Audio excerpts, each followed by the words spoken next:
Good morning friends. મિત્રો, હવે આપણે ચેપ્ટર નંબર 13 ને જોઈ રહ્યા છે. કવિનો પરિચય તમને મેં કરાવી દીધો છે. વતનનો તલસાટ. કવિનું નામ છે રમણીક અરાલ. ફ્રેન્ડ, રમણીક અરાલવાળાનો જન્મ એ ગાંધી યુગના કવિ છે અને એમનો જન્મ ખેડા જિલ્લાના ખેડાલ ગામમાં થયો હતો. 7 ધોરણ સુધી એમણે અભ્યાસ કરેલો છે. મિત્રો, આ બધું જ કવિનો પરિચય આપણો થઈ ગયો છે, છતાં ફરીથી યાની રિવિઝન કરવા દેતા હું. રમણીક અરાલવાળાનો જન્મ ખેડા જિલ્લાના ખેડાલ ગામમાં થયો હતો. મિત્રો, પૂંજા મેજરની લગ્ની ચેપ્ટર નંબર 12 એના લેખક જે છે જોસેફ મેકવાન, એમનો જન્મ પણ ખેડા જિલ્લાના ત્રણોલ ગામમાં થયો. આ ખાસ બરાબર મિત્રો મિસઅન્ડરસ્ટેન્ડિંગ નહીં થાય એટલા માટે ખાસ યાદ રાખજો. હવે આ જે કવિ છે એમને વતન જવા માટેની ખૂબ જ ઉત્સુકતા હતી અને એમણે વતન જવું હતું. એમનો પ્રાણ ધંપછાળા નાખતો હતો. મિત્રો, આ વતન हम भी घर से बाहर रहे हैं, यानी हम लोग भी अगर गांव छोड़ के दूसरे शहर में यानी नौकरी धंधे के लिए हम कहीं भी गए हैं, लेकिन जब गांव जाने की बात आती है तो सबको अपनी जन्मभूमि बहुत प्यारी होती है. गांव जाना बहुत ही सबको पसंद होता है. इसलिए यहाँ उसी प्रकार की हालत ये कवि की हो गई है. उनको बहुत ही याद आ रही है उनके वतन की. गांव जाने की बहुत उत्सुकता होती है. और जब छोटे थे बचपन में उन्होंने गांव में किस प्रकार से वो बराबर गांव में उनको किस किस प्रकार की अनुभव हुआ था, और इसी प्रकार से कवि रमणीक अरालवाड़ा को वतन का जो प्रेम है उसमें यहाँ व्यक्त किया गया है. और इंट्रोडक्शन करवा देता हूँ फ्रेंड फिर से કે વતનના તન વન ખેતર એટલે કે વતનના જેટલા પણ તન છે, વન છે, ખેતર છે, કોતર, નદી, ડુંગર, કૂવો, પનિહારી, લોકના ગીત, સ્મિતના વિચ્છેદની विंचिनंकी वेदना અહીં अभिव्यक्त पामी છે. એટલે મિત્રો, गांव का दृश्य जिस प्रकार से होता है उसी प्रकार का बराबर रूरल एरिया में जिस प्रकार की लोग काम करते हैं, फार्मर, नदी भी होती है, कोतर है, खेतर भी यानी फार्म भी बड़े बड़े होते हैं, कुआ भी होता है, कुएं पे पानी भरने के लिए पनिहारी लोग भी आते हैं और लोग सब मिल के आनंद मंगल करते हैं और उसमें लोगों के अलग अलग गीत होते हैं. इसी प्रकार की जो यादें हैं उसके साथ ये कवि उनकी बचपन की यादें यहाँ हमारे सामने व्यक्त कर रहे हैं. विंची डंकी वेदना यानी जिस प्रकार से सांप का जहर होता है तो तुरंत चढ़ जाता है और इंसान मर जाता है, लेकिन विंची डंक यानी उसका जहर तो चढ़ता है लेकिन शरीर के रोमे रोम में यानी हर पार्ट पे पहुंच जाता है. इस प्रकार से ये विंची डंकी वेदना यानी झंझनाटी होती है पूरे शरीर में. इसी प्रकार से विंची डंकी वेदना अभिव्यक्त पामी છે. कविने वतन विरहનો कारिगा हाथे नहीं हૈયે લાગ્યો છે. यानी कवि का जो वतन का विरह यानी वतन से दूर रहने का जो उनका दुख है वो हૈયે लाग्यो છે, यानी उनके हृदय को ठेस पहुंची है. तेनो डंख देहने नहीं आत्मा ने पड़्यो છે, यानी उसका डंख उनके आत्मा उससे बहुत दुखी होता है અને તેથી જ વતન જવા પ્રાણ ધંપછાળા નાખે છે. અને એટલા માટે જ મિત્રો હૃદયમાં એમને ખૂબ વતનની યાદ આવી ગઈ છે, એટલા માટે એમના પ્રાણ ધંપછાળા નાખે છે. माँ बछोયું बाड़क ने धन बछोયું ढोर, यानी जिस प्रकार से माँ से बिछड़ा हुआ बालक और धन बछोયું ढोर, જે પ્રમાણે માં વછોયું બાળક એટલે કે માથી છૂટું પડેલું બાળક અને ધણ વછોયું ઢોર જે પ્રકાર તલફાટ અનુભવે છે તેવો જ લગભગ તલસાટ કવિ સ્વયં અનુભવે છે. જીરવી જીરવાય નહીં એટલે કે એમનાથી સહન કરી શકાતું નથી, કોઈને કહેવાય નહીં એટલે કે કોઈને કહી શકાય નહીં, તલભાર સહેવાય નહીં તેવો तीव्र ઊંડો આ जुरापो છે और सहन भी नहीं हो सकता है ऐसा उनका जुरापो છે. जाने के खुदनी तो जाते जात बड़े उजरडी होय तेवो घाट सर्जायो छे। यानी खुद अपनी ही जात से अपने शरीर का नुकसान कर रहे, उसी प्रकार की हालत कवि की हो गई है। जन्म भूम का जता भेरू भगीनी तो मरशे, यानी जन्म भूम का जता भेरू भगीनी तो मरशे, किंतु काળ ગંગામાં વિલીન થયેલી માવડી મીઠું મોઢું ક્યાં પાડીશ। એટલે लेकिन काल गंगा यानी समय के साथ, यानी उम्र के साथ विलीन થઈ ગયેલી, यानी उनका देहांत हो गया उसकी माँ का, उनका मुख देखने को मिलेगा नहीं कवि को। इसलिए सब लोग मिलेंगे, बराबर फार्म मिलेंगे, हरा हरा फार्म मिलेंगे, फार्मर काम करते मिलेंगे।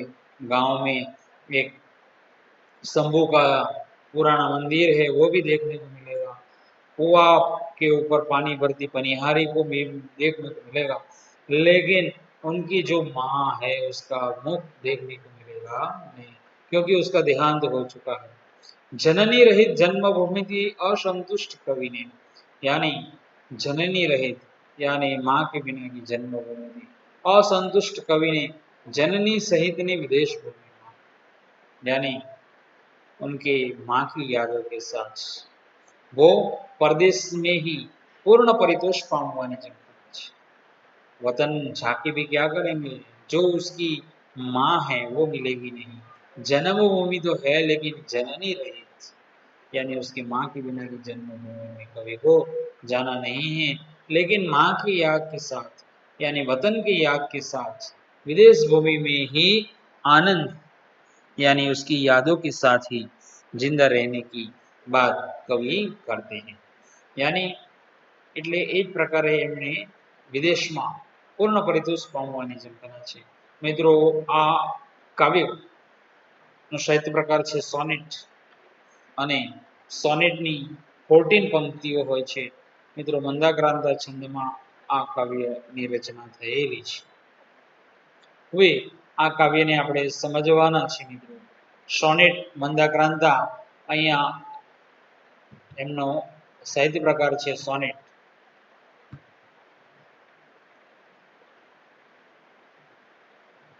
આ સાહિત્ય પ્રકાર છે સોનેટ, મંદાક્રાંતા છંદમાં લખાયેલું છે। મિત્રો તમે જોઈ શકો છો અહીંયા, તો તમે 1 2 3 4 5 6 7 8 9 10 11 12 13 बराबर 14 15 16 और 17, यानी छंद जो होते हैं पृथ्वी छंद, मंदाक्रांता छंद, उसकी 17 वर्ड्स है। लेकिन अगर उसकी पूरी रचना आप देखोगे तो 14 पंक्ति में उसकी रचना हो जाती है। बराबर 1 2 3 4 5 6 7 8 9 10 11 12 13 और 14, यानी 14 पंक्ति हमारी होती है, उसको हम क्या कहेंगे, सोनेट। और ये जो 17 वर्ड्स है वो मंदाक्रांता छंद के हैं, यानी 17 वर्ड्स की पृथ्वी छंद आता है, मंदाक्रांता छंद आता है और सिकरणी छंद आता है। 3 प्रकार के छंद होते हैं, लेकिन पहले 3 प्रकार के वर्ड्स होते हैं वो लघु यानी गुरु से पहचाना जाता है। तो यहाँ तीनों 3 वर्ड्स 3-3 का पार्ट बनाया जाता है, फिर बाद में बराबर એનું વર્ગીકરણ કરવામાં આવે છે મિત્રો। એટલે સોનેટ અને મંદાક્રાંતા છંદમાં રચાયેલું છે। ચાલો મિત્રો આ બે પ્રકારના ઓપ્શન પ્રશ્ન આવશે। હવે આપણે મિત્રો આ પોએમને વ્યવસ્થિત રીતે સમજવાના છે। ગાડી લાંબો સમય દૂરના ધોઈલા પાણી પી પી, એટલે કે बहुत लंबा वक्त निकाला है, दूरना यानी परदेश रहे हैं, दोइला पानी पी पी, हवे जन्मभूमि थी दूर रहेला छे। दोइला यानी दुर्लभ, मिलने का बहुत मुश्किल, दोइला पानी पी पी यानी पानी पी पी। जावा हावा जन्मभूमि, यानी जाने के लिए उत्सुक है। जावा हावा जन्मभूमि, यानी जहाँ जन्म हुआ है, जन्मभूमि यानी वतन। प्राण नाखे पछाड़ा, यानी प्राण उनके अधीरे हैं, यानी जाने के लिए कवि को बहुत उत्सुकता हो रही है। कुआ कांठे कमर लड़ती यानी गांव में, वतन में, जो वतन का जो दृश्य है, जो कवि रहते थे तब उनको वतन की जो याद आती थी और वहां का जो दृश्य है वो सब कवि ने यहाँ कहा है।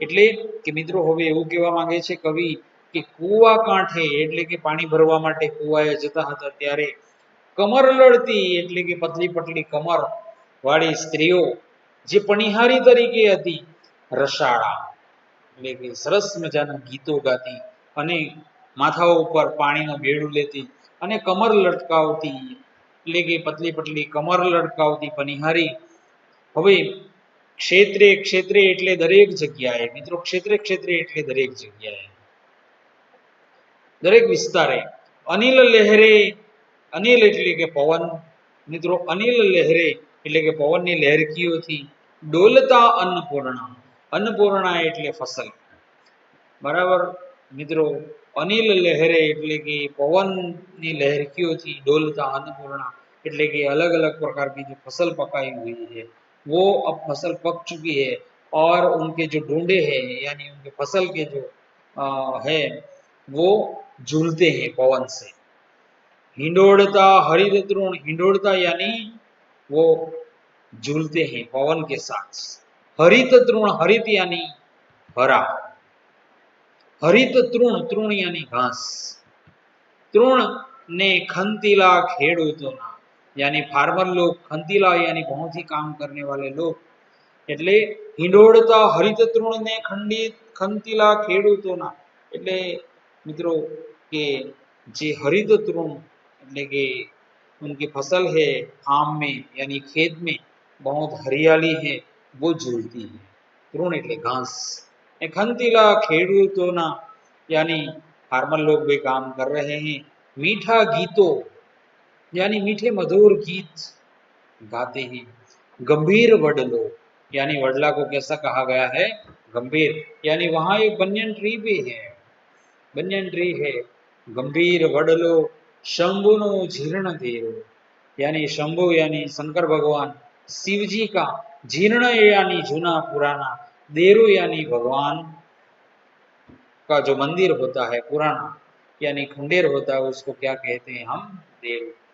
तो इस प्रकार से कवि वतन की जो जो चीज है उसको याद आ रही है और उसका वर्णन कर रहा है।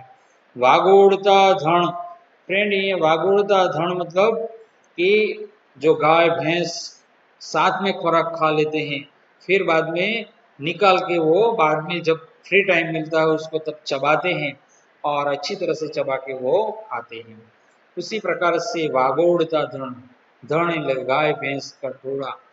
उड़ी रह्यो वावटो व्योमगेरु, उड़ी रह्यो यानी जो शंभु यानी शंकर भगवान के मंदिर के ऊपर जो ध्वजा लगाई गई है वो वावटो यानी ध्वजा।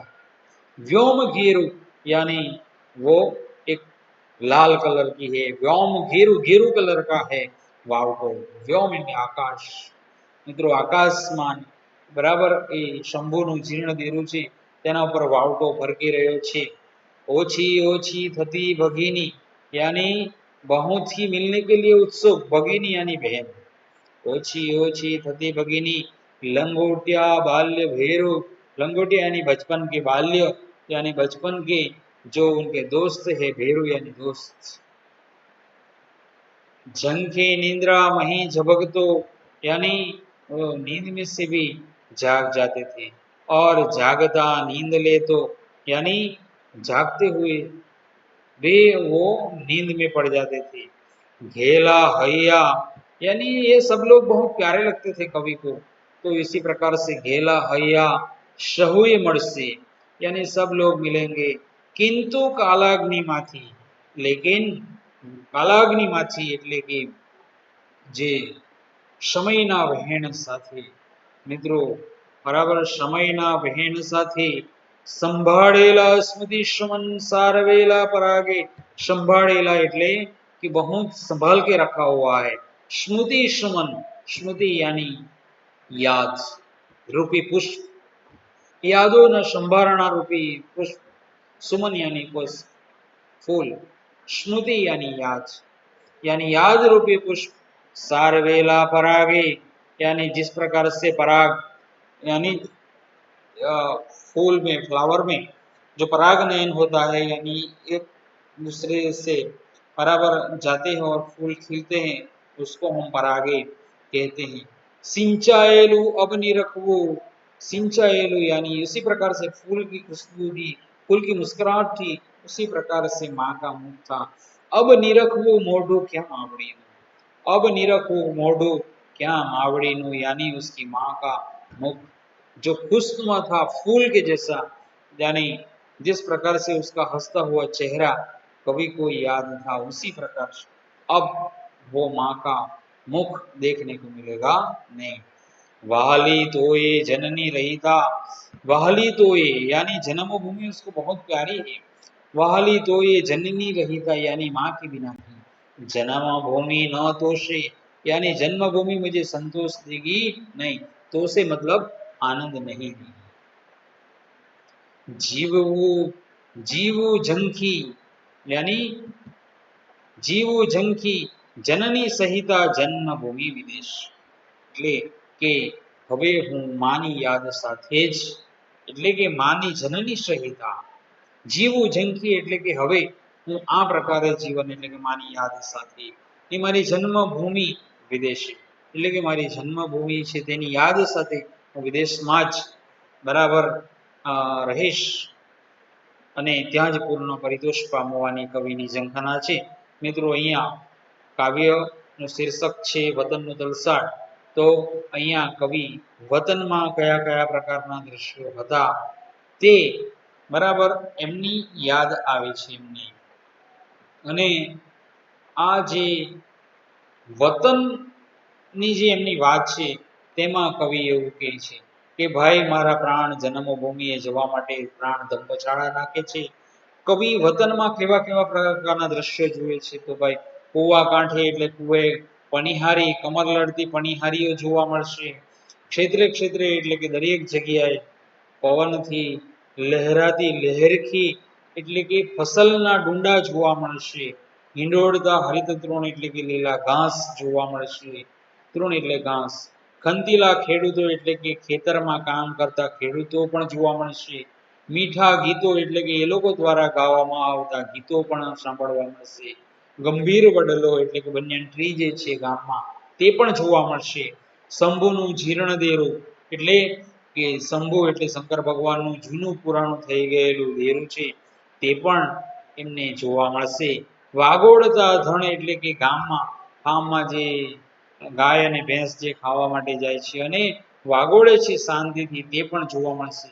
ઉડી રહ્યો વાવટો વ્યોમગીર એટલે કે કવિના ગામનું જે દ્રશ્ય છે તે કવિ અહીં બતાવે છે।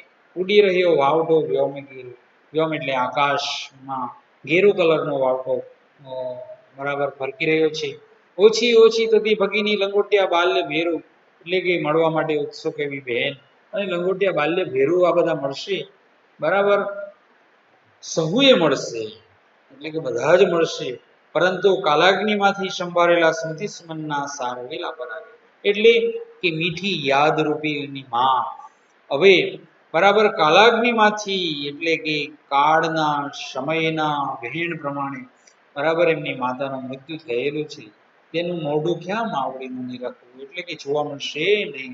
વહાલી તોય જનની રહિતા જન્મભૂમિ ન દોષી એટલે કે પોતાની એકદમ પ્રિય એવી જન્મભૂમિ છે તો પણ મા વિનાની જન્મભૂમિ એમને સંતોષ આપશે નહીં। જીવો જંખી જનની સહિતા જન્મભૂમિ વિદેશે એટલે કે માની યાદ સાથે જ હું મારી જન્મભૂમિની યાદ કરતા વિદેશમાં જ રહીશ, એવો કવિ આ કાવ્ય દ્વારા આપણને સમજાવવાનો પ્રયત્ન કરે છે। મિત્રો બરાબર છે, ગાડી લાંબો સમય દૂરના દોયલા, હવે આ બધું જ તમને યાદ આવી ગયું હશે। શોર્ટ ક્વેશ્ચન આમાં કયા કયા પૂછાશે તે જરા તમને કરાવી દઉં છું। મિત્રો કયા કયા નીકળી શકે છે, તો કે કવિનું પ્રાણ ક્યાં જવા માટે ધમપછાડા નાખે છે, તો પોતાની જન્મભૂમિ, બરાબર કવિ પોતાની જન્મભૂમિમાં શું જોઈએ છે, તો કે ત્યાં કમર લડતી પણિહારીઓ જુએ છે, પછી પવને લહેરાતા બરાબર ફસલ એટલે કે પાક, પાકો જુએ છે, ત્યાં લીલા ઘાસને પણ જુએ છે, ખંતીલા ખેડૂતોને જુએ છે, વડલાને કેવો કહ્યો છે તો કે ગંભીર, યાની બહુથી સિરિયસ, ગંભીર વડલા. શંભુનું એટલે કે શંભુનું દેરું કેવું છે તો કે જીર્ણ દેરું છે, બરાબર. કેવા પ્રકારનો વાવટો ફરકી રહ્યો છે તો ઘેરો કલરનો વાવટો ફરકી રહ્યો છે, બરાબર. હવે મિત્રો અહીંયા એમ કહે છે કે ભાઈ કવિને કોણ જોવા નહીં મળશે, કાલાગ્નિમાં કોણ વિલીન થઈ ગયેલું છે તો એમની માં વિલીન થઈ ગયેલું છે, એટલે એમનું મોઢું જોવા મળશે નહીં, એવું કવિ અહીં કહેવા માંગે છે, બરાબર. ઓકે મિત્રો, હવે આપણે ક્વેશ્ચન આન્સર કરી લઈએ, બરાબર. થોડા શબ્દની સમજૂતી આપેલી છે તેને પણ આપણે જોઈ લઈએ. અન્નપૂર્ણા એટલે અન્ન પૂરું કરનારી દેવી.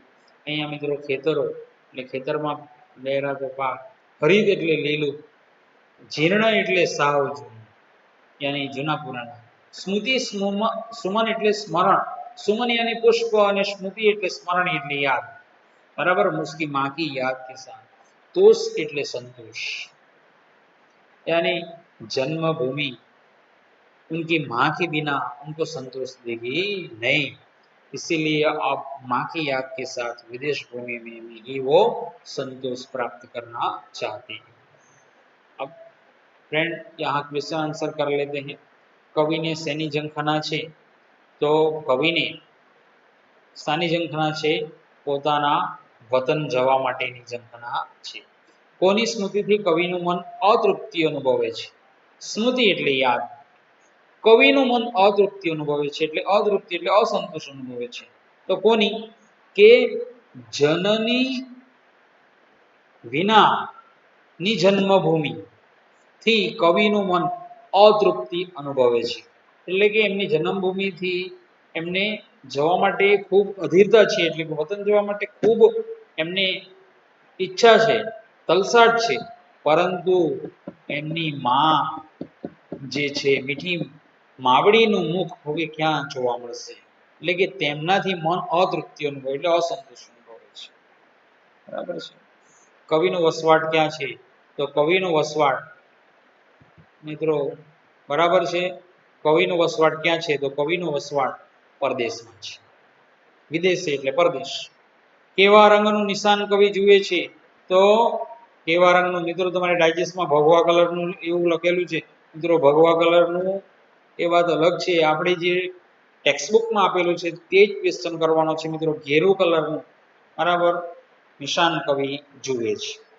કોની સ્મૃતિથી કવિ વિહવળ બને છે તો 2-3 વાક્યના જવાબ છે, એટલે મિત્રો એને થોડા લખવાના રહેશે. કવિ જ્યારે વિદેશમાં વસે છે ત્યારે એમને વતનની યાદ આવે છે, મિત્રો બધું જ એમને જોવા મળશે, બરાબર છે. એમને તમામ પ્રકારના દ્રશ્યો જોવા મળશે, એટલે પનિહારીઓ જોવા મળશે, કુવા કાંઠે, પછી ખેતરોમાં લહેરાતા પાકો જોવા મળશે, આ બધું જ એમને ખૂબ યાદ આવે છે, અને વતન જવા માટે પ્રાણ એમનો વિહવળ બને છે, પરંતુ બરાબર એમની માં એટલે કે માની મુખડો જોવા મળશે નહીં, અને આ પ્રકારથી કવિ પોતાના વતન જવા માટે ધંપછાળા નાખે છે. જે પ્રકારે બરાબર ગાયથી છૂટું પડેલું વાછરડું અને જ્યારે ધણથી છૂટું પડેલું ધણ, આ બંને એમને યાદ આવે છે, જે પ્રકારે બરાબર માતાથી છૂટું પડેલું બાળક એક માને મળવા માટેનું તલસાટ અનુભવે છે, તેવો જ તલસાટ કવિ પોતાની જન્મભૂમિ માટે એટલે કે તલસાટ અનુભવે છે. કવિના પ્રાણ સાથી અધીરા બન્યા છે શા માટે તો કે વતન જવા માટે, બરાબર. મિત્રો ડાયજેસ્ટમાંથી પ્રોપર આન્સર તમારે કરી લેવાનું છે. હવે મિત્રો અહીંયા લોંગ ક્વેશ્ચન છે તેને આપણે ખાસ કરીને સમજવાનો છે, કારણ કે ઘણીવાર બોર્ડની એક્ઝામમાં પૂછાય છે. वतन तलसाट काव्य में व्यक्त थतो कवि कल्पांत आलेखो, कल्पांत यानी दुख, किस प्रकार से वो याद कर करके दुखी होते हैं, इसी प्रकार से उनके बचपन की जो यादें हैं वो उनको याद करके बहुत साल हो गए हैं विदेश में रहते हैं, और वतन में याद करते करते वो बराबर है. तो वतन नो तलसाट काव्य में व्यक्त थतो कल्पांत आलेखो. मित्रों आ लॉन्ग क्वेश्चन तमारे करवानो छे. મિત્રો હવે બરાબર આ ચેપ્ટર આપણું અહીંયા પૂર્ણ થાય છે. ક્વેશ્ચન આન્સર કરી દેવાના નોટબુકમાં, વારે વારે દરેક વિડીયોમાં મારે કહેવાનું રહેતું નથી મિત્રો, ગુજરાતીમાં બરોબર ધ્યાન આપતા નથી, હવે ગુજરાતીમાં ધ્યાન આપવાનું રાખજો મિત્રો, બરાબર છે. વચ્ચે વચ્ચે યુનિટ ટેસ્ટ આવે છે બધા જ સબ્જેક્ટની, તેવી ગુજરાતીની પણ આવશે મિત્રો. અને ગુજરાતીમાં તમે જેટલું ધ્યાન આપશો તેટલું તમારા માટે બેનિફિટ રહેશે. Okay, take care, good bye, thank you.